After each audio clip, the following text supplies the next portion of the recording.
So now we can enter more deeply in the challenge, and Seamus Holden will present the data set, and specifically we speak about the 3D data set, so of the challenge, the simulated ones. Thank you. Okay, thanks, Daniel. And before I start, actually, I'd like to thank all of the competitors who put so much work into the challenge. And it's actually really nice to see everyone together here and, meet a bunch of people who I only internet knew, right? And it's been really nice to see the challenge come together from something that originally we were like, is this ever going to work? And it hopefully turned out quite well. So we're going inside the computer. And this is basically like the geeky talk about how the simulations worked. And then, so I have my second talk at the end, which is kind of the general conclusions, but this is just the nitty-gritty. But just to give you the overview of why the heck we did this software challenge, right? And why we did a second one. I mean, I was a competitor in the first one. I didn't organize the first one. And why I pestered Daniel. This is how it went down. I was like, I got really fed up with my 3D data, 3D localization software. I was like, I don't know how good this is. I don't know whether my software is ruining my data. I don't know whether I have a problem with my data. And hence this challenge was born. But before that even, there's just this point of does the software matter? And I think particularly in our field, unarguably, the move of super resolution to live cell has been absolutely driven by localization microscopy and high density localization microscopy algorithms. So it's one of those fields where software matters. And so challenges like this, the point is that it reveals the state of the field, it tells you where to go next, it tells users what to do. And so for the first time we could do that for 3D. And then the nice thing about doing a second challenge on 2D, it could tell us where the field has progressed. Okay, but this talk is about how the actual simulations worked into that. So the key goals for actually building the simulator for the second challenge was to make the simulator as realistic as possible. And one of the biggest challenges for this was extending it to 3D. But then we wanted to kind of big up the 2D challenge as well and make it even nicer. But the biggest challenge was taking really quite complex point spread functions which represent the main single objective super resolution modalities and to build simulations around them. And then for 2D we added in photophysics and actually something that worked quite well was really experimentally derived noise models, which actually touches on something that Guy mentioned as well, where your simulations are relevant, right? And then realistic structures. And so the thing that took us by far the longest and was surprisingly difficult, and the whole committee was arguing about how are we going to represent these complex point spread functions so this is the whole thing of real point spread functions have curves, right? That's a theoretical PSF on the left, Gibson-Lanny PSF, and on the right is a real experimental point spread function. This is no 3D localization aberrations, this is just your 2D PSF. And you can see not only it has lateral aberrations in addition to a very large degree of difference in variation with Z. So theory doesn't cut it when you're inputting it into a simulation. And this is, because you've got imperfect optics and refractive index mismatch and all this sort of thing. And once 3D localization microscopy works by adding further aberrations on top of that. And so you can see that the PSFs are really quite complex. They're not well approximated by Gaussians. And so you start with this question of actually how do we simulate this with any degree of realism?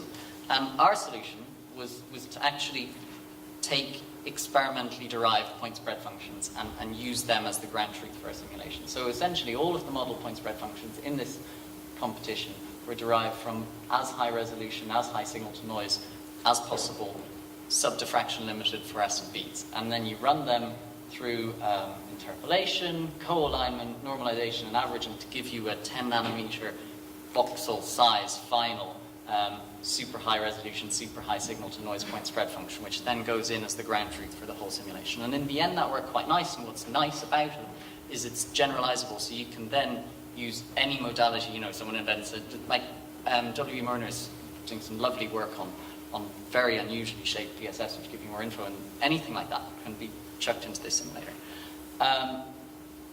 Now, something that I think confused the heck out of a lot of competitors, and I just want to explain what on earth we were going on about, is this correction, post hoc correction, which we applied called wobble correction. And so this is the idea that for a real PSF, the centroid, if you fit it with a Gaussian or many algorithms, will shift as a function of z. It will shift laterally because it's an imperfect point spread function. So here this is a plot of the shift for rapid storm in x and y as a function of z. So you see you've got systematic offsets, so say half pixel offsets, whatever, but which is kind of trivial, but actually you have significant and non-linear changes in the position of your apparently observed molecule. And if you want to compare meaningfully to a ground truth, you have to fix this.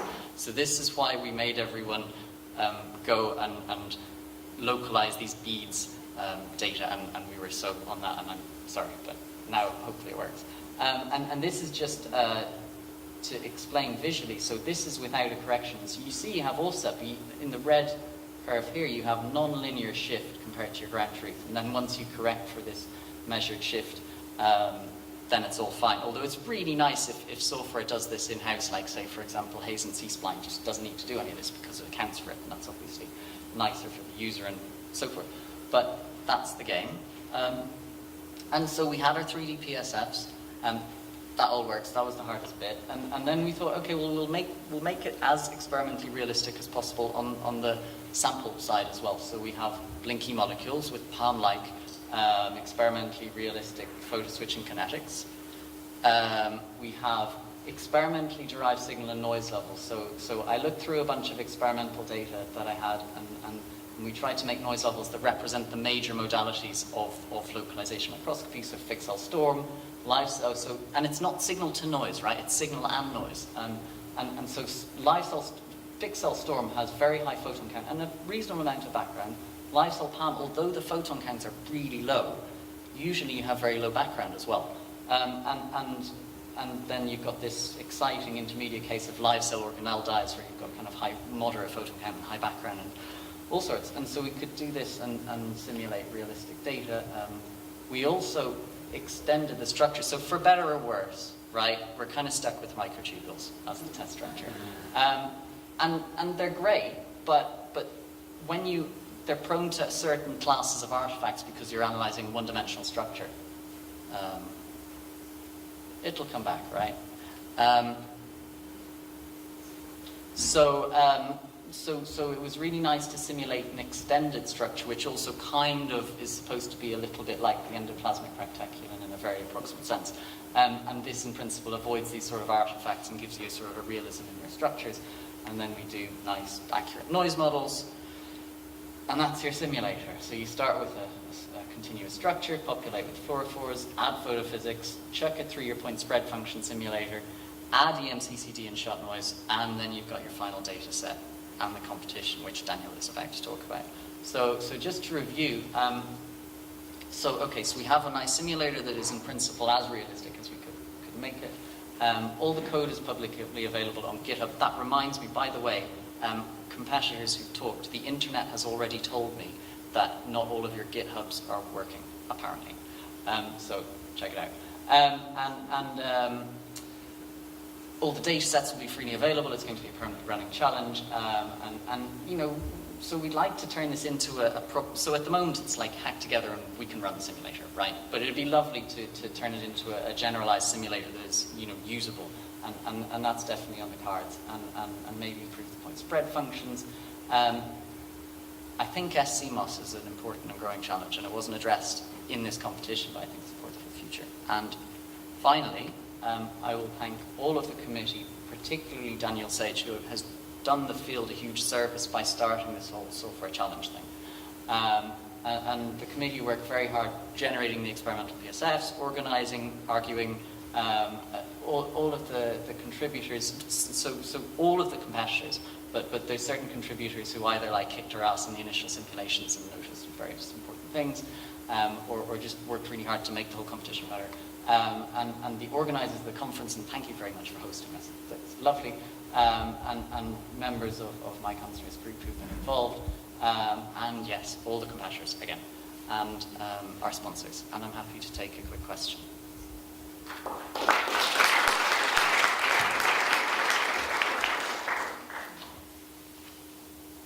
Is there any question? Ricardo, maybe a microphone? It's very simple. What's going to be the next contest?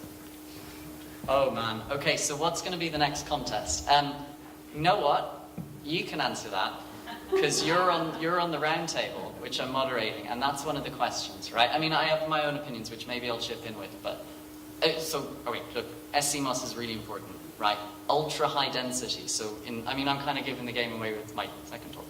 But ultra high density temporal information we couldn't address in this competition, but I think is really important, and I'm really interested to see what the other speakers have to say.